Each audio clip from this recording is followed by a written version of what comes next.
모세가 그의 장인 미디안 제사장 이드로의 양떼를 치더니 그 떼를 광야 서쪽으로 인도하여 하나님의 산 호렙에 이르매 여호와의 사자가 떨기나무 가운데로부터 나오는 불꽃 안에서 그에게 나타나시니라. 그가 보니 떨기나무에 불이 붙었으나 그 떨기나무가 사라지지 아니하는지라.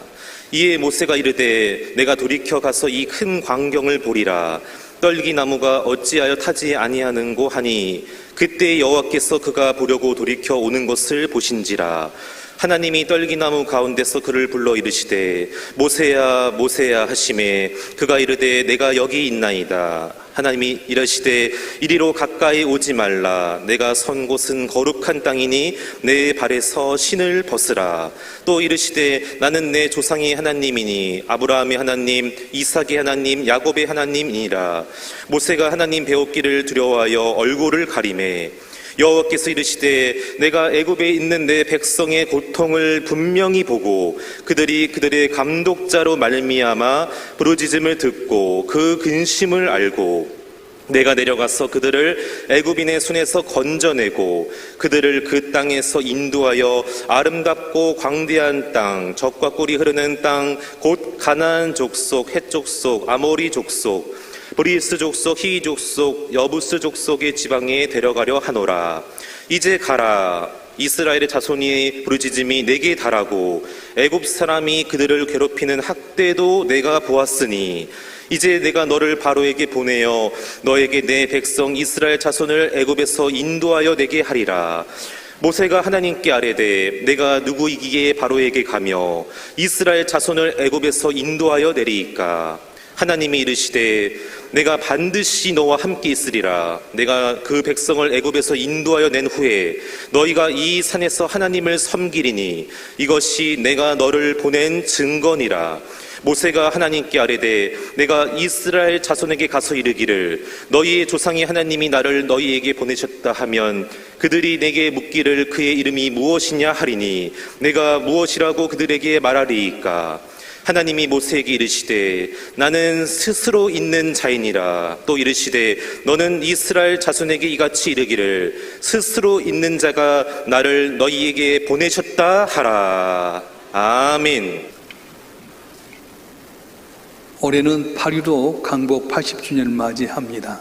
1945년 8월 15일 날 일본을 하나님께서 무너뜨리시고 이 대한민국이 해방을 얻었는데 그 기쁨 말로 다 수 없었습니다. 왜냐하면 억압을 당해본 사람만이 억압에서 풀려난 기쁨이 있는데 우리나라 일본에 의해서 주권을 빼앗겨버리고 말았습니다.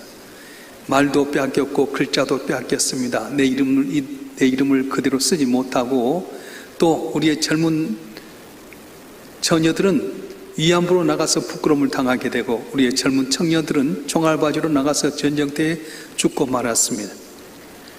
우리의 모든 재산을 수탈당해도 힘이 없어서 아무것도 감당하지 못했고요.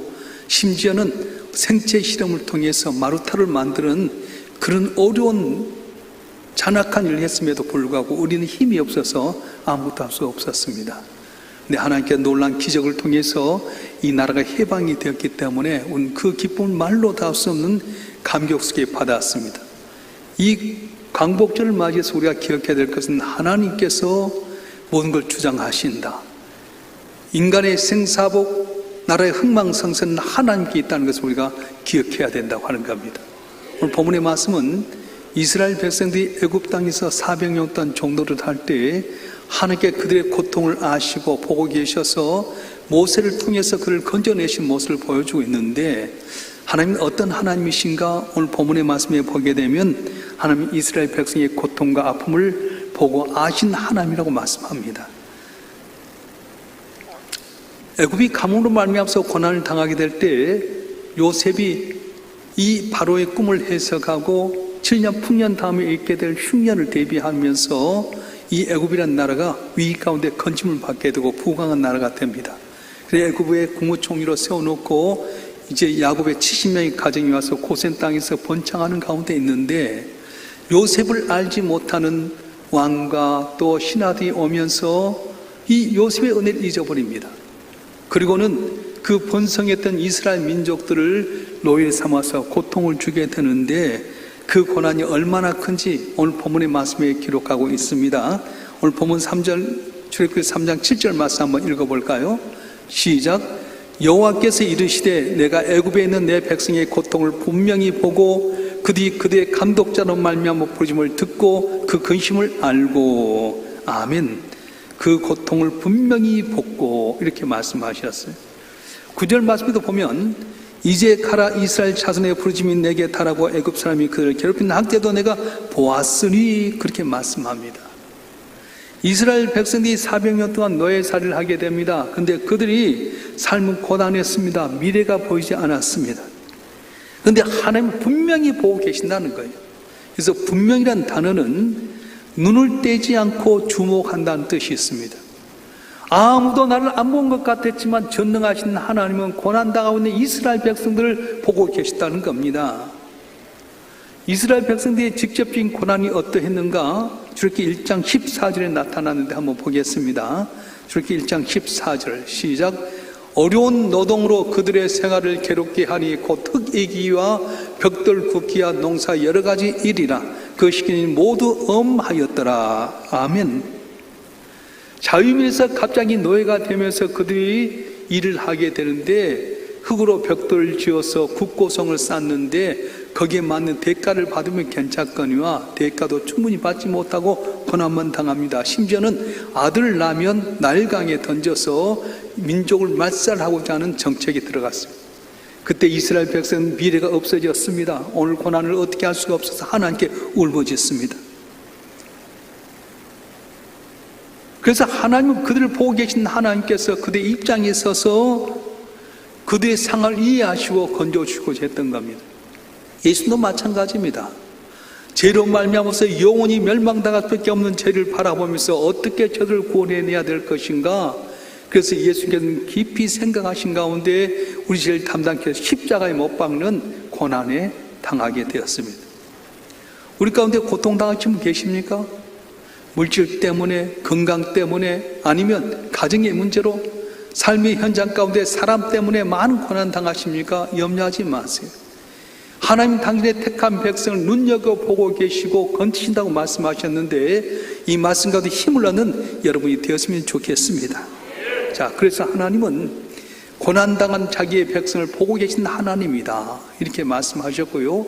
두 번째는 고난 가운데 있는 이스라엘 백성들에게 자기가 누구인지를 나타내 보이셨어요. 오늘 6절 말씀 보겠습니다. 6절 말씀 시작. 또 이르시되 난 내 조상의 하나님이니 아브라함의 하나님, 이삭의 하나님, 야곱의 하나님이니라. 모세가 하나님 벽기를 두려워하여 얼굴을 가리매. 아멘. 난 내 조상의 하나님이니라. 아브라함이 하나님, 이삭의 야곱의 하나님이라, 이렇게 말씀하셨어요.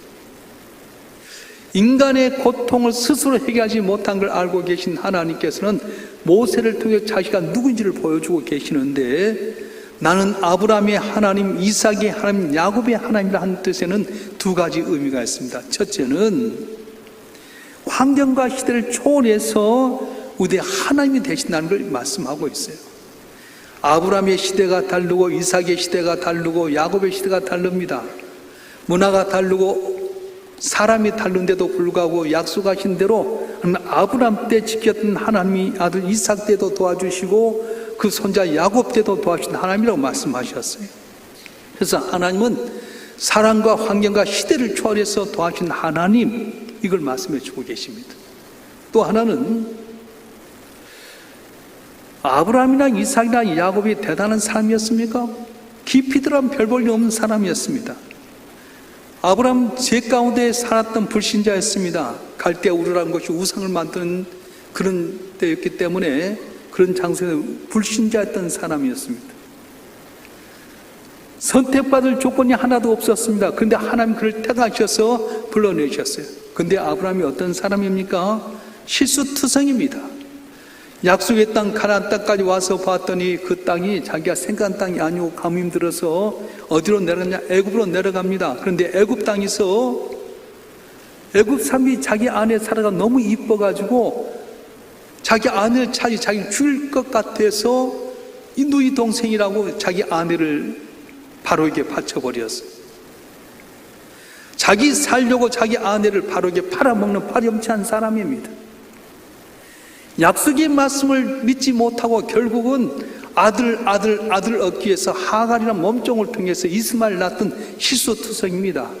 우리가 지금 믿음의 조상이라니까 대단한 것 같지만 그 당시에 보면 아브라함은 정말 보잘것없고요 실수투성이 사람이었습니다.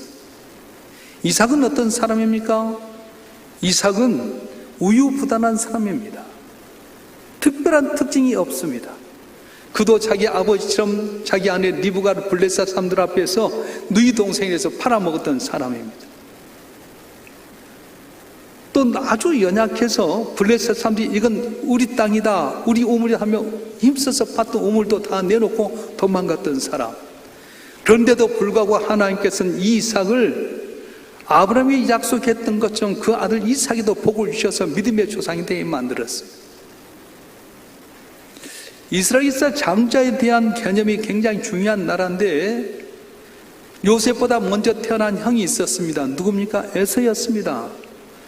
에서는 아버지가 봐도 듬직하고요 사냥도 잘해오는데 야곱은 마마보이 엄마 치마품에 갇혀서 아버지 이삭이 볼 때마다 야곱 저놈이 세상을 어떻게 살아갈까 하는 걱정 근심의 아들이었습니다. 성품도 대단히 좋지 않습니다. 그런데도 불구하고 하나님께는 약속하신 대로 에서보다는 야곱을 택해서 민족의 조상이 되게끔 만들어 주셨습니다. 별 볼 일 없는 사람, 남들이 볼 때는 가능성 없는 사람인데 하나님은 택하셔서 복을 주셨다고 말씀하신 거예요. 지금 생각이 이스라엘 민족이 대단한 것 같지만 그 당시 출애굽 시대에는 이름도 없는 백성이었습니다.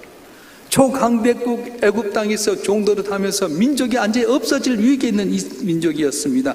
그런데 하나님께서 너희를 내 택한 백성으로 삼겠다, 내 언약으로 삼겠다고 인쳐주신 것입니다. 하나님께 우리를 볼 때 어떻습니까? 우리가 저 앞에 택함받는 어떤 조건이나 어떤 장점이 있습니까? 가문이 좋습니까? 학벌이 좋습니까? 물질이 좋습니까? 성품이 좋습니까? 물론 난 좋다는 분도 있겠지만 우리 모습 가운데는 정말로 보잘것없는데도 불구하고 하나님 날 택하시며 자녀 삼으셨다고 말씀하는 거예요. 할렐루야. 이처럼 가능성 없고 부족한 저희들을 위해서 하나님께는 당신의 모습을 보여주십니다. 구체로 아들 예수를 이 땅에 보내셔서 죄악 가운데 허덕인 우리를 위해서 십자가에 못 박혀 죽게 희생하셔서 우리가 하나님의 자녀가 되게 만드셨어요. 제가 한번 소개해 십자가는 변화를 말합니다. 죄인이 의인이 되게 되고요, 저주받을 사람이 복받는 사람이 되게 되고 영원한 지옥에 빠질 사람이 천국 가게 만든 게 바로 이 십자가예요. 그래서 하나님은 당신의 백성들의 고난을 보고 계시고 슬픔 가운데 고난 가운데 우리들에게 당신의 모습을 보여주신 하나님이라고 말씀하신 거예요. 할렐루야.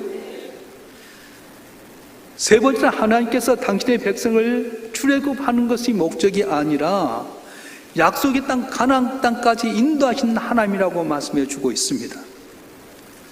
이스라엘 백성이 고통 가운데서 그렇게 생각합니다. 이 고통에서만 벗어나면 소원이 없겠다. 그래서 하나님께서 기적적으로 출애굽을 시켰어요. 근데 출애굽은 나니까 어디입니까? 광야가 있었습니다. 광야에는 먹을 것도 마실 것도 입을 것도 없습니다. 그런데도 불구하고 하나님께서는 그들을 광야 생활 가운데 구름 기둥 불 기둥 인도해 주셨고요, 먹을 것 없는 그들에게 만나와 메추를 주셨고 40년 다니는데 의복이 허지 않고 발이 부르지 않게끔 만드셨어요. 그래서 결국은 약속의 땅 가나안 땅에 들어가게 만드신 겁니다.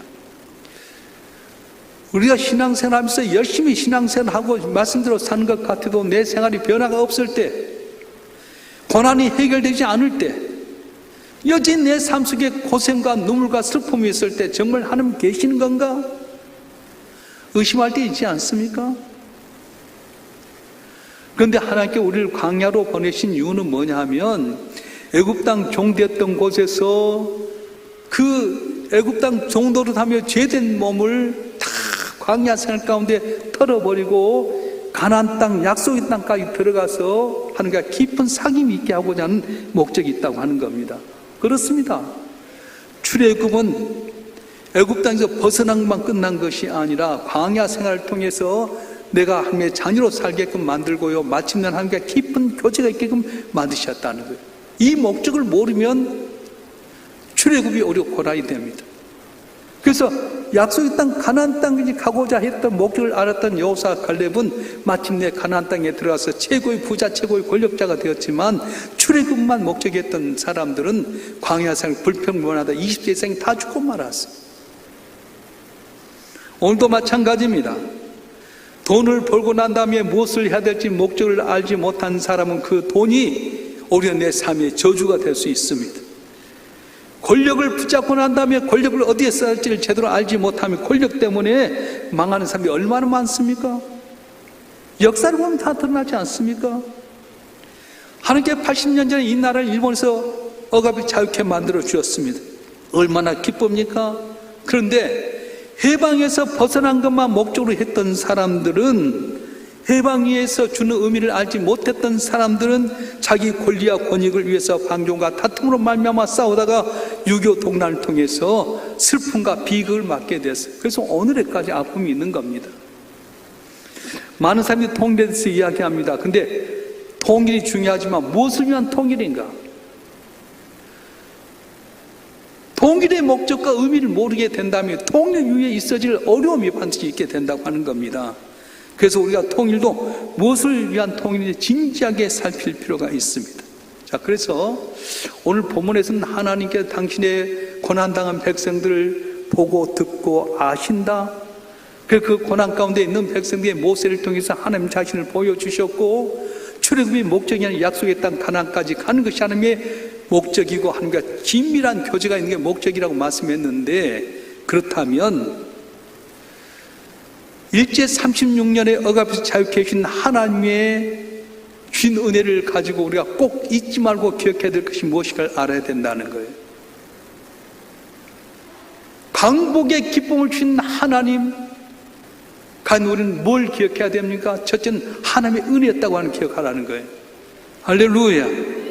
본문 10절 말씀 보겠습니다. 출애굽기 3장 10절 말씀 시작. 이제 내가 너를 바로에게 보내어 너에게 내 백성 이스라엘 자손을 애굽에 인도하여 내게 하리라. 아멘. 400년 동안 애굽 땅 종되었던 곳에 내가 너를 거기서 벗어나게 하리라. 그런 뜻으로 말씀하신 겁니다. 그리고 그 뜻대로 이스라엘 백성들을 애굽 땅에서 해방되게 만들어 주셨어요. 한번 생각해 보십시다. 400년 동안 애굽 땅 초강대국 애굽 땅에 종도를 했던 그들, 벽돌을 만들고 성을 쌓는데 대가 없이요, 아들 낳으면 날강에 던져 죽여야 되죠. 힘이 없어서 그렇게 초라하게 가고 있는데 그 초강대국 애굽 땅에서 건진받게 된 게 어떻게 됩니까? 군대가 많았어요? 힘이 있었어요? 아닙니다.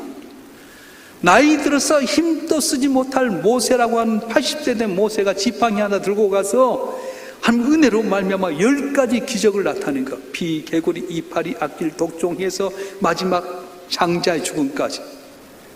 똑같이 죽음이 그림자가 지나가지만 애굽의 왕부터 시작해서 종들까지 동물까지 척근 다 죽여버렸어요. 그런데 이스라엘 백성들만큼은 죽음의 그림자가 넘어가 버린 겁니다. 출애굽의 기적이 힘입니까? 군사의 수였습니까? 하나님의 은혜였다는 거예요. 우리 민족이 일본의 억압에서 해방된 전적인 하나님의 은혜라는 겁니다. 일본은 2차 세계대전 당시에 주축으로 이룬 나라로서 이렇게 한국과 중국 또한 여기 동남아가 계속해서 다 침략했습니다. 한국은 물론 중국마저도 도무지 일본의 상대가 되지 못했습니다. 우리나라가 중국의 상해 임시정부를 가지고 활약하고 독립을 낳은 대로 저항운동을 펼쳤지만 일본과 맞설 수 없었어요. 중국의 모택동에 공산 정부가 있었고 장개석의 국민당 정부가 있었는데도 불구하고 일본에게 대적 못합니다. 필리핀, 동남아시아 누구도 감당치 못했습니다. 그런데 미국을 위한 연합군이 여기에 나서게 된 겁니다. 미국의 연합군은 태평양과 관계가 없습니다. 아시아 지역과 일본과 직접적인 관계가 없었는데 미국과 유엔군이 참석하게 됩니다. 그리고 연합군 1940년 7월 달에 포츠담 회담을 통해서 일본에 무조건 항복하라고 요구하게 됩니다. 그런데 일본이 응하지 않습니다. 그래서 미국은 1945년도 8월 6일 날 히로시마의 온자탄 내려품고요. 3일 8월 9일 날 나가사키 원자폭탄 두 번째를 투하했습니다. 그때 그렇게 강팍하고 강력했던 일본이 딱 두 손 들고 항복하게 됐습니다. 우리 민족이 전혀 상상치 못했던 놀라운 기적으로 해방이 될 겁니다. 여러분, 믿음의 눈으로 보면 전적인 하나님의 은혜라는 거예요. 자, 생각해 보십시다. 왜 하필 그때 원자폭탄이 개발됐습니까? 한 번도 원자폭탄에 대한 검증이 된 적도 없고요. 원자폭탄의 위력도 알지 못하고 시험도 안 해봤습니다. 유럽이 그렇게 두려웠던 히틀러에게도 원자폭탄을 쓰지 못했는데 왜 하필이면 그때 일본에게 원자폭탄을 투하해가지고 꼼짝 못하고 두 손 들게 된 겁니까? 사람의 그 방법이었습니다. 하나님의 은혜였다는 거예요. 할렐루야. 이 나라의 민족의 장래도 하나님의 손에 있는 줄 믿습니다. 정치가 잘해서 된 것입니까? 경제가 열심히 해서 된, 물론 잘할 수도 있습니다만 하나님 은혜 주시면 하나 되고 담을 넘게 되고 복을 받게 되는데, 나라 민족을 위해서 우리 모두가 하나님의 은혜임을 깨닫고 하나님의 의지함으로 말미암아서 담을 넘는 이 나라의 민족이 되시길 주님으로 축원합니다. 축원합니다. 두 번째 잊지 말을 게 뭐냐면 우리 선배들의 수고와 섬김을 잊지 말라는 겁니다.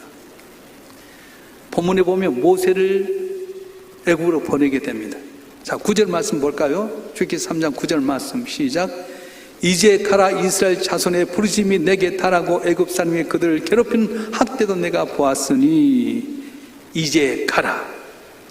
모세가 하나님 난 능력도 없습니다, 못 갑니다, 힘도 없습니다, 안 됩니다 했는데 하나님 설득해서 이제 모세가 애굽으로 들어가서 출애굽 주인공이 되는 겁니다. 우리 민족의 독립운동에 수많은 모세들이 있었습니다. 안중근 의사, 유관순 열사, 이승훈 장로, 주기철 목사 등등 순간순간도 모세가 있었어요. 이들이 완벽해서 쓰임받는 것이 아니라 하나님의 부르심에 응답했기 때문에 쓰임받게 되었습니다. 오늘도 하나님은 우리를 부르십니다. 가정의 모세로, 직장의 모세로, 교회의 모세로 부르셨습니다. 응답하면 보잘것없는 우리를 통해서 놀라운 기적의 역사가 일어날 줄로 믿습니다. 할렐루야. 우리 역사 가운데 제대로 평가하지 못한 부분이 있는데 그게 뭐냐면 우리 민족 독립투쟁에 기독교인들이 가장 헌신적이었고 큰 공헌을 했다고 하는 겁니다. 조금만 민족의 역사를 들여다보면 기독교가 형쾌한 공헌을 했고요, 독립운동하는 데서 제일 중요한 역할을 했던 사람이 기독교인이었어요. 독립운동의 시발점이라고 할 수 있는 독립협회를 주도한 사람들은 대부분 기독교인들이었습니다. 서재필, 윤치호, 이상재 이런 분은 다 서울에 있는 연동계 교인이었습니다. 일제가 한일합방을 강요한 1910년에 본격적인 항일운동이 시작됐는데 대표적인 사건 하나가 신민회의 백오인 사건입니다. 신민회는 순실학교 학생들을 중심으로 결성된 비밀 조직이었는데 이 항일운동을 하다가 발각된 사람들이 기소된 사람 123명이었는데 그 중에 기독교인이 93명이나 되었어요. 선교사만 24명이 들어갔습니다. 1919년 3.1 운동은 범민족적 일어난 항일 투쟁 운동이었습니다. 그런데 그 선봉의 선봉이 누구냐? 기독교인이었다는 거예요. 독립선언문을 작성한 데 같이 기명했던 33명 가운데 기독교인이 무려 16명이었습니다. 독립선언문을 작성했던 최남선이 바로 연동계의 교인이었습니다. 그 당시 나라의 기독교인 0.9%밖에 안 됐는데도 미미한 상황인데도 불구하고 3.1운동을 통해서 감옥에 갇혀있는 사람 가운데 절반이 바로 기독교인이었어요. 무슨 뜻입니까? 3.1운동 때 전주로 교회가 다 일어났다는 증거예요. 1919년 4월달 상해 임시정부가 수립이 되었습니다. 임시정부 수립의 모체가 누구냐? 상해 청년단이었습니다. 이 상해 청년단은 상해 한인교회 교인으로 기초를 두고 있는데 초창기 멤버로 장덕수, 김구, 서병호, 성병조, 용은영, 김교식 이런 분들이 다 기독교인이었어요. 후에 임시정부의 요직을 맡았던 대표 인사들 대통령 이승만, 안창호, 이동희, 조수왕, 신익희 이런 분들이 다 기독교인이었습니다. 그래서 일본 사람들은 상해 한인교를 두고 기독교를 이용해서 독립운동을 선전하고 있으니 주의하라고 경고를 할 정도였습니다. 교회는 그 당시 미미했지만 독립운동에 무시 못할 중심 역할을 하고 있었습니다. 독립운동의 핵심적인 인물들이 바로 기독교인이었습니다. 이걸 잊지 말아야 된다는 거예요. 이 나라가 이단을 통해서 많이 혼탁스럽습니다. 여러 가지 것으로 말미암아서 이념의 전쟁이 있습니다. 이럴 때 우리가 기억해야 될 것은 한국교회가 이 나라의 통일을 위해서 이 나라의 번영에 있어서 견인차 역할을 해야 되는데 신앙의 선배들이 했던 것처럼 오직 믿음을 갖고 나라 민족을 위해서 전진하게 되면 우리 때문에 모세 같은 우리 때문에 이 나라가 복을 받게 되고 우리 사회가 건전해지게 되고 내 가정이 일어서는 귀한 역사가 일어나게 될 것입니다. 할렐루야. 또 잊지 말아야 할 것이 있습니다. 하나님의 은혜를 잊지 말아야 되고 신앙의 선배들의 섬김을 잊지 말아야 할 텐데 하나는 구국기도라고 하는 겁니다. 따라서 합시다. 구국기도. 젊은 사람들은 뭔 말인지 잘 모르죠? 오늘 본문 7절 말씀 한번 볼까요? 7절 말씀 시작. 여호와께서 이르시되 내가 애굽에 있는 내 백성의 고통을 분명히 보고 그들이 그들의 감독자로 말미암아 부르짖음을 듣고 그 근심을 알고 그 감독자로 말미암아 부르짖음을 듣고 그 근심을 알고 이렇게 말했습니다. 애굽사람이 종놀이 했던 그들이 너무 힘들어서 하나님께 부르짖었습니다. 그래서 하나님이 그 기도를 들으셨다는 거예요. 일제시대 때 한국 땅에 놀라운 기도의 불길이 열리게 됩니다. 복음이 1884년에 언더우드 아펜셀러가 인천 땅에 들어가고 호흡이 시작되어서 교회가 태동된 지 19년 된 1903년에 온산에서 하디 선교사가 기도에 대한 설교를 하게 됩니다. 근데 누가 은혜 받냐면 함께 참석한 선교사 은혜를 받았습니다. 한국인 신자들의 은혜가 번져서 그 다음에까지 1년 동안에 하디 선교사가 전국을 돌면서 순회 집회로 무려 1만 명 이상이 회개하고 주께 돌아온 놀라운 역사가 일어났습니다. 4년 후에 1907년도 평양에서 놀라운 붕의 역사가 일어나게 되는데 1907년 정월 첫 주간 북한에서 전체에서 700명의 성도가 평양 장대현 교회 붕회로 모였습니다. 첫날 주일 저녁 예배 때였습니다. 장대현 교회에 장로였던 길손주 장로가 일어나서 이렇게 고백합니다. 1년 전에 내 친구가 세상을 떠나면서 재산을 관리해달라고 부탁했는데 그 중에 당시 미아 100달러를 내가 몰래 착취했습니다. 악은같이 숨겨둔 나 때문에 이 부흥회가 복받지 못할까 두렵습니다. 내가 내일 전체 다 갚겠습니다. 엉엉 울면서 얘기를 했어요. 이걸 봤던 모든 성도들이 다 범불 터지시 회개하게 되면서 무거운 죄책감이 다 내려지게 되고 성령 충만한 가운데 그 은혜로 말미암아서 놀라운 변화가 시작이 되었습니다. 이 물결이 전국에 퍼지게 되었고요. 근데 중요한 것은 이때 정치적으로 기독교를 이용하려고 했던 사람들은 다 교회를 떠나게 되었습니다. 순수하게 신앙적 열정을 갖고 있는 사람들이 교회를 지키게 되었는데 그들이 새벽 기도를 시작하게 되고 철야기도 하게 되고 금식 운동하면서 어느 나라에서 부응하지 못했던 놀라운 부흥을 이 나라가 경험하게 됐던 겁니다. 이런 기도 운동이 구국 기도가 되어서 한 나라 민족을 위해서 부르게 되었던 겁니다. 36년의 억압에 벗어난 것도 이 민족을 위한 기도가 있었고요.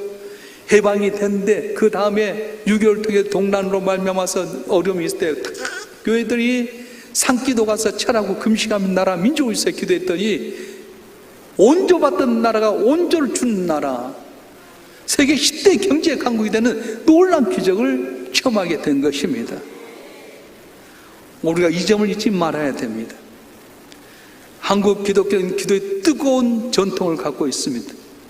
나라 민족을 위해서 뜨겁게 기도하는 아름다운 전통이 있습니다. 그래서 이 나라의 민족을 위해서 한국교회가 다시 한번 마음 얻어서 기도하게 되면 모든 여건이 어렵더라도 당신의 백성들의 고난을 보시고 당신의 이름을 다 드러내시면서 결국 출애굽만의 약속의 땅까지 인도하신 하나님의 은혜가 우리 가운데 임할 줄로 믿습니다.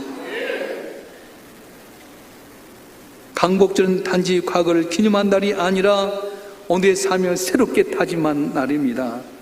그 하나님의 은혜로 말미암아 우리가 자유함을 얻었음을 고백하는 날입니다.